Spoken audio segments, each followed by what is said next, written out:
बिस्मिल्लाहिर्रहमानिर्रहीम, अस्सलाम वालेकुम। तहरीक लब्बैक पाकिस्तान का नाम तो आपने सुना होगा। फैज़ाबाद का नाम अगर तहरीक लब्बैक के नाम के साथ ना जुड़े तो ज़्यादती होती है पाकिस्तान की तारीखी वाक़यात के हवाले से। और आज दोबारा से है कुछ ऐसा होने शुरू हो गया है कि तहरीक लब्बैक दोबारा इस्लामाबाद और रावलपिंडी के कनेक्टिंग पॉइंट फैज़ाबाद इंटरचेंज के ऊपर या फैज़ाबाद का जो ब्रिज है उस पर आके दोबारा बैठ गई है। और वो कह रही है कि जब उनकी डिमांड जब तक पूरी नहीं होंगी वो वहां से नहीं जाएंगे। ये धरना दोबारा शुरू हो गया है। कितना सीरियस है और क्या डिमांड्स हैं इनकी, आज इसके हवाले से कुछ थोड़ी तफसील से बात करते हैं। उससे पहले आपसे रिक्वेस्ट कि अगर आपने चैनल को सब्सक्राइब नहीं किया है तो सब्सक्राइब कर लीजिए, उसके साथ ही बेल आइकॉन है उसको भी प्रेस कर लीजिए ताकि आपको नोटिफिकेशन आएँ। वीडियो को लाइक एंड शेयर जरूर कीजिएगा और कमेंट सेक्शन में अपना फीडबैक जरूर दीजिएगा। तहरीक लब्बैक पाकिस्तान के मुख्तलिफ वर्जन्स हैं। तहरीक लब्बैक पाकिस्तान एक तरफ जो है वो ऑर्गेनाइजेशन है जो कि कौमी धारे में भी आई है, इलेक्शन के अंदर भी आती है, कंटेस्ट भी करती है। और साथ ही जो है वो एक ऐसी ऑर्गेनाइजेशन भी है जो कि बहुत शदीद नौयत के टॉपिक्स के ऊपर बड़ी सख्त पोजीशन लेती है और उसके साथ ही उसके एहतजाज भी इंतहाई सख्त करती है। तहरीक लब्बैक पाकिस्तान वो ऑर्गेनाइजेशन है, वो तंजीम है जिसने नामूस रिसालत के हवाले से इतना स्ट्रॉन्ग पोजीशन ली कि उसने ना सिर्फ एक टाइम में फैज़ाबाद को यानी कि इस्लामाबाद जो पाकिस्तान का कैपिटल है उसकी ट्विन सिटी रावलपिंडी और उसके अलावा मेजर सिटीज़ यानी कि लाहौर, कराची, फैसलाबाद और मुख्तलिफ जगह, कोयटा, हर जगह इन्होंने ऐसे धरने दिए कि वहाँ की हुकूमतें हिल के रह गई। ये भी कहा जाता है तहरीक लब्बैक के बारे में कि इनके पीछे कोई ना कोई बैकिंग होती है, कोई ना कोई इनको ला के बिठाता है, ये एक प्रेशर ग्रुप है। और साथ में कुछ लोग ये भी कहते हैं कि तहरीक लब्बैक की जो गैदरिंग होती है वो इतनी बड़ी होती है, इतनी पावरफुल होती है, इतनी इम्पैक्टफुल होती है कि उसकी कवरेज को भी लेके जो है वो आपके पाकिस्तानी मीडिया के अंदर कोई भी कहीं पे भी एक शॉट भी नहीं दिखेगा। क्या वजह है कि तहरीक लब्बैक के इतने सारे वर्जन्स हैं, ये तो तहरीक लब्बैक बहरहाल खुद समझा सकती है। कुछ पॉइंट ऑफ व्यूज हैं जो मैं रखता हूँ तहरीक लब्बैक के हवाले से, उसके बारे में बात करते हैं। लेकिन उससे पहले तहरीक लब्बैक ने फैज़ाबाद पे एक टाइम पे धरना दिया था और वो धरना जो था वो बेसिकली फ्रांस के एम्बेसडर और के हवाले से था कि वहाँ पे हजूर सल्लल्लाहु अलैहि वसल्लम की शान में गुस्ताखी की गई थी। मैगजीन आए थे और उनके मैगजीन के अंदर जो है कार्टून्स बनाए गए थे। उस हवाले से एक शदीद एहतजाज उन्होंने लॉन्च किया था और उसके साथ ही पार्लियामेंट के अंदर जो ओथ टेकिंग होती है उसके अंदर उनके हिसाब से कुछ ऐसी शिकें ऐड की गई थी या फिर कुछ ऐसे अल्फाज का हेर फेर करने की कोशिश की गई थी जिसकी वजह से जो है वो उन्होंने कहा कि इसके हवाले से भी जो है वो इस्लाम का दायरा जो है वो उसको इसकी इजाज़त नहीं देता था और उन्होंने उसका एहतजाज किया था। उस वक्त नवाज शरीफ साहब की हुकूमती बल्कि शाहिद खाकान अब्बासी साहब थे prime minister of Pakistan. Faizabad धरने का बहुत बड़ा मामला बना, वहाँ पे बहुत जलाओ घिराव हुआ, टीयर गैस हुई, बहुत हंगामा हुआ, कैजुअलिटीज़ हुई। उनके लिए उनकी सपोर्ट कहा जा रहा था कि बहुत बड़े बड़ी जगहों से हो रही थी, पिंडी से हो रही थी, शेख रशीद साहब का कहा जाता था, सेवर फूड्स का कहा जाता था, इस तरह के बड़े नामों में कहा जाता था कि उनकी बड़ी सपोर्ट आ रही है। और फैज़ाबाद को उन्होंने बिल्कुल चोक करके रख दिया था और उनकी इस एहतजाज की सपोर्ट के अंदर तहरीक लब्बैक के जो बाकी चैप्टर्स थे जो मुल्क भर में फैले हुए हैं जो कि एक बहुत बड़ी तादाद है, उन्होंने भी वहाँ पे धरने दे दिए थे और वहाँ पे भी ये एक बहुत बड़ा मसला बन गया था। हुकूमत ने उस वक्त जो इस तरीके से भी डील किया उसको लेके बहुत सारे सवालात हैं आज तक। फैज़ाबाद धरना कमीशन भी बना, उसके ऊपर ये भी कहा गया कि उनसे जो एग्रीमेंट किया तो क्यों किया और किसने किया। उसके अंदर जो है उस वक्त के DGI जनरल फैज़ हमीद के भी सिग्नेचर्स थे और जो उनसे मुआहदा किया गया था हुकूमत का, और उसके अंदर जो मुआहदा में उनके जो सिग्नेचर्स थे उनके ऊपर बहुत सारे सवाल बने थे। जस्टिस काजी फायज़ ईसा उस वक्त उन्होंने जो है वो इसके ऊपर बड़ी स्ट्रांग पोजीशन ली थी और अभी भी जो है वो फैज़ाबाद कमीशन को जब से वो चीफ जस्टिस बने हैं उन्होंने उसको दोबारा से ओपन भी करवाया और उसके ऊपर भी जो है उन्होंने काफ़ी जो है इसकी इंक्वायरी के ऊपर बात की थी, क्योंकि ये कहा गया था कि जनरल फैज़ हमीद की अथॉरिटी ही नहीं थी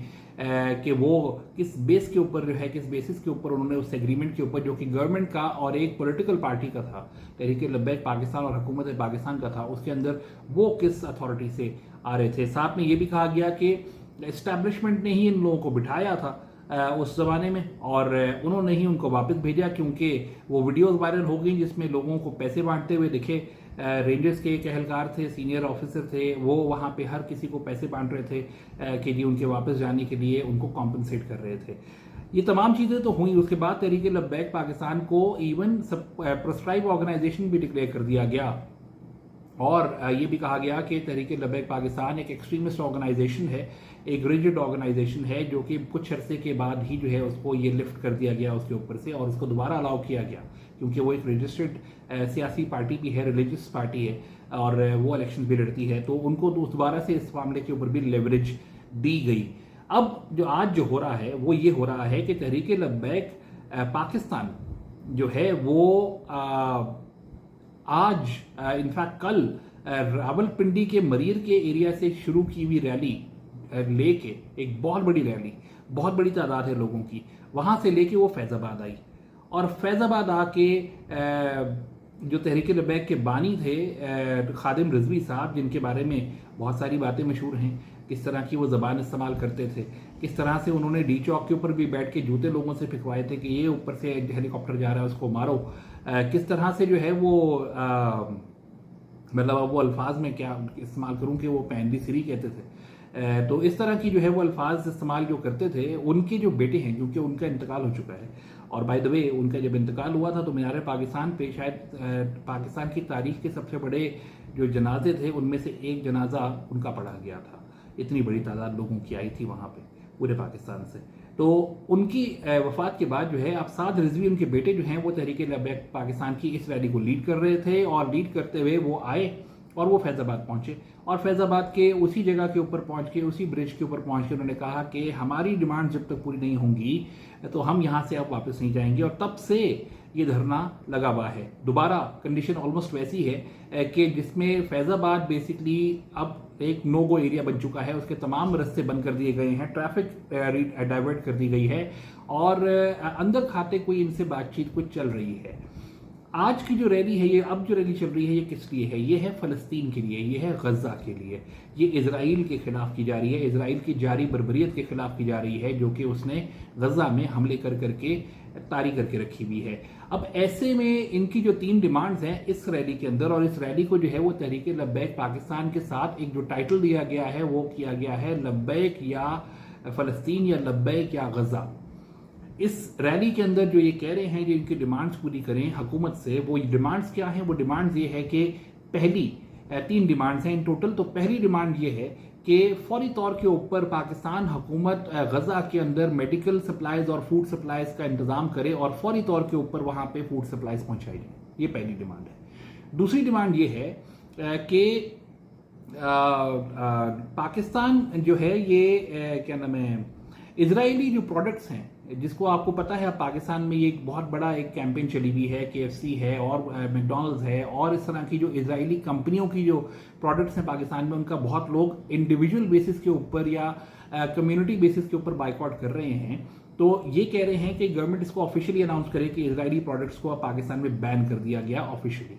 ये दूसरी डिमांड है। तीसरी डिमांड उनकी ये है कि बेंजामिन नेतन्याहू जो कि इजराइल के प्रेसिडेंट हैं, उनको, इजराइल के प्राइम मिनिस्टर हैं, उनको जो है वो ऑफिशियली एक दहशतगर्द डिक्लेयर करे और अनाउंस करे हुकूमत। ये 3 डिमांड्स जो हैं ये सामने रखी गई हैं, और कहा गया है कि जब तक ये डिमांड्स पूरी नहीं होंगी तब तक ये धरना जारी रहेगा, और तब तक उससे पहले धरना खत्म नहीं होगा। अब ये धरने को लेके जो है वो पाकिस्तान में इतनी सारी बातचीत हो नहीं रही है। उसकी वजह सिर्फ ये है कि तहरीक लब्बैक को कवर करने से जो है वो पैमरा ने भी और हुकूमत ने भी और ऑब्वियसली हमारे इदारों ने भी मना किया हुआ है कि वो नहीं इनको दिखाएंगे। इसलिए आपको टीवी चैनल्स के ऊपर जो है वो किसी तरह की भी इसकी कवरेज नहीं दिखती है। अखबारों में भी एक अखबार है डॉन, अगेन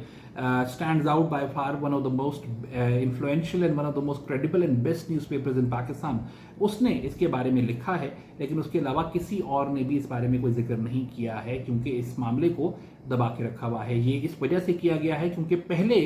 जब ये मामला हुआ था तहरीक लब्बैक का, तो उसमें जो हंगामा हुआ था वो बड़ा सीरियस था, और उसकी रीच भी बहुत ज़्यादा हुई थी। अभी भी सोशल मीडिया के ऊपर, ट्विटर क्योंकि बैंड है, लेकिन उसके ऊपर ये VPN लगा के जो इस्तेमाल करते हैं, उसमें इसके हवाले से काफ़ी सारा काम हमें देखने को मिलता है, एहतजाज देखने को मिल रहा है। एक बहुत बड़ी तादाद है लोगों की जो वहाँ इस वक्त मौजूद है, लेकिन वैसे उसकी कोई कवरेज नहीं की जा रही है, कोई भी नहीं जा रहा है वहाँ पे कवर करने के लिए। कोई जा भी रहा है तो वो बेसिकली वहाँ से ऑन ग्राउंड खड़े होके अपना स्टैंड अप रिपोर्टिंग कर रहा है, वो भी किसी एक ने की है जो कि फॉरेन मीडिया के हैं, उसके अलावा कोई और वहाँ नहीं जा रहा है। कवरेज जरूर कर रहे हैं लेकिन उसको एयर नहीं कर रहे हैं। अब ये मामला कैसे हल होगा, ये बड़ी इंटरेस्टिंग बात है, क्योंकि इस मामले के पीछे जिसकी टाइमिंग के ऊपर बड़ी बात की जा रही है कि ये ऐसे वक्त में हो रही है जब सुप्रीम कोर्ट का रिजर्व सीट्स का फैसला आया है। 41 कैंडिडेट्स जो हैं उन्होंने अपनी एफिलिएशन दिखानी है। ये भी कहा जा रहा है कि तहरीके इंसाफ के जो लोग हैं, जो 41 हैं, जिन्होंने अब आगे चल के तहरीके इंसाफ के साथ ही अपनी रिटर्न एफिलिएशन इस्टेब्लिश करनी है, उनको, उनके फैमिली मेंबर्स को उठाया जा रहा है, उनको धमकाया जा रहा है, उनको कॉलें आ रही हैं और तहरीके इंसाफ इसके ऊपर वो कर रही है, एहतजाज भी कर रही है, बात भी कर रही है। और साथ ही ये भी कहा जा रहा है कि एक फॉरवर्ड ब्लॉक बनाया जा रहा है तहरीके इंसाफ को काउंटर करने के लिए। एक और फॉरवर्ड ब्लॉक इन 41 बंदों से शुरू किया जा रहा है और उसके लिए भी जो है वो अंदर खाते काफी सारी चीजें चल रही हैं। लेकिन क्या ऐसा है, और कहा ही जा रहा है कि टीएलपी का आना जो है वो बेसिकली, क्योंकि इनको कहा जाता है कि ये तो एस्टैब्लिशमेंट के बैक्ड एक ऑर्गेनाइजेशन है, तो इनका जो है वो प्रेशर क्रिएट किया जा रहा है इस तरीके से, क्योंकि बहुत सारे सवालात इनके ऊपर बने हुए हैं। एक सवाल, सबसे बड़ा सवाल ये है कि एक ऐसे वक्त में जब मुहर्रम चल रहा है, मुहर्रम में सिक्योरिटी सिचुएशन रेड अलर्ट होती है पूरे पाकिस्तान में, ऐसे वक्त में जब पंजाब हुकूमत ने फेडरल हुकूमत को लिखा था कि 6 मुहर्रम से 11 मुहर्रम तक जो है पूरे पंजाब में सेलुलर सर्विसेज, इंटरनेट सर्विसेज और तमाम टेलीफोन के जो कनेक्शंस हैं वो सारे जो है वो उसको ब्लॉक कर दिया जाए क्योंकि सिक्योरिटी कंसर्न है।